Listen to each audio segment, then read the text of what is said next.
Hello students, today we shall talk of agreement of the verb with the subject. According to the book Wren and Martin, there are 15 rules which we must keep in mind.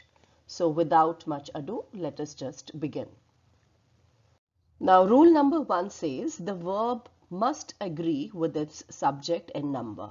For instance, if my subject is singular, accordingly, obviously I will use my verb. You can see these two examples. The girl laughs, but when I'm saying the girls, it will be the girls laugh. So this is very simple. Let's go on to the next rule.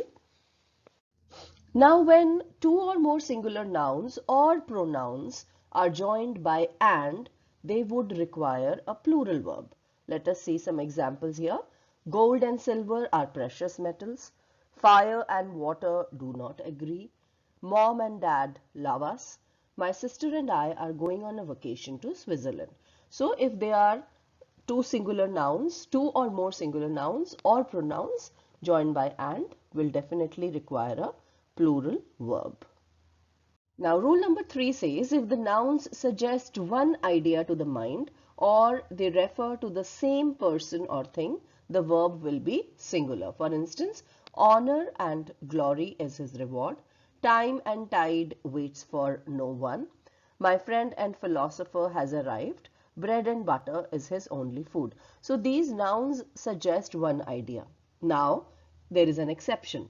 If the article is mentioned twice, then it means that two distinct persons are intended. Then in that case, your verb will be plural. For instance, the poet and the philosopher are dead. If I say the poet and philosopher, then my verb will be singular. But in this case, I say the poet, the philosopher, which means I am referring to two distinct persons. All right. So in that case, my verb will be plural. So keep these things in mind. Rule number 4. Words joined to a singular subject by with as well as will use a singular verb. Let us see these examples over here. The house with its contents was insured. The ship with its crew was lost. The guidance as well as the love of a mother was wanting. Two or more singular subjects connected by or nor would require again a singular verb. No nook or corner was left unexplored. Our happiness or our sorrow is largely due to our own actions. Now, if one of the subjects which is joined by or nor is plural, then the verb must be plural and the plural subject should be placed nearest the verb. Let us see how. For instance, in this particular example, neither the father nor the children came for the dinner. Neither the chairman nor the directors are present. So my plural subject, that is the directors, is there. So the subject should be placed nearest the verb. Alright. So obviously the verb will be plural. Rule number 6. When the subjects joined by or nor are of different persons, the verb agrees with the nearer.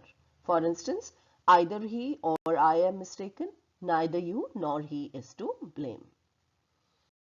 Rule number 7. There are a few indefinite pronouns which must be followed by a singular verb. Each, every, either, neither, many. So these are some of the indefinite pronouns and they must be followed by a singular verb. For instance, the boss asked him whether either of the applicants was suitable. Many a man has succumbed to his temptation. Neither of the two plans was approved.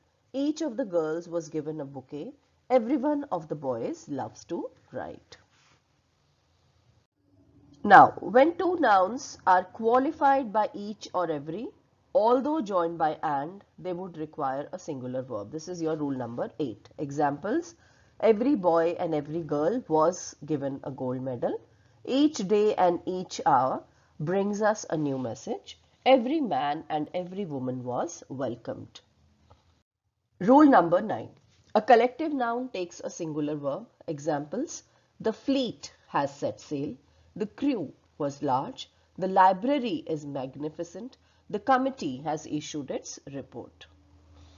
However, the rule number 10 says when the collective noun refers to individuals separately, the verb is going to be plural. For instance, the jury differ in their opinion. So here basically you are referring to each and every member of the jury. So the jury differ in their opinion. The committee are divided on one minor point. Next, rule number 11. When a plural noun denotes some specific quantity or amount which is considered as a whole, the verb is going to be singular. For instance, 7 years is a long time. 2/3 of the town is in ruins. 4 weeks is a good holiday. Rule number 12. The titles of books and names of countries or sciences require a singular verb. Let us see some examples. Great Expectations is an interesting book. The United States of America has a big navy. Mathematics is not everyone's cup of tea. The Great Gatsby was written by F. Scott Fitzgerald. Rule number 13. Subnouns which are plural in form but singular in meaning also will take a singular verb. Let us see some examples. The news is true. The wages of sin is death. Physics is an interesting branch of study. Alright, rule number 14 says, sometimes the verb is made to agree in number with the noun near it instead of its proper subject. Let us see and understand with the help of some examples. A course of lectures was arranged. So the proper subject we are talking of a course. A course of lectures, you will not write were here, okay? It will be was only. A course of lectures was arranged. The behavior of the students. So the proper subject is the behavior. The behavior of the students is excellent. The quality of the apples was not good. The cost of all these goods has risen. The state of affairs is bad in Afghanistan. Now, the pronoun must agree. This is your rule number 15, that the pronoun must agree with its antecedent noun or pronoun in number, person and gender. Let us see these examples. The jury gave its verdict. The jury gave their verdict. I am a man who always seeks others' good. It is I who am to blame for this, and it is you who are to blame for this. Alright. So I hope all the rules are clear. In case you still have any doubts, please refer to Wren and Martin. It is an excellent book for grammar. Thank you for watching.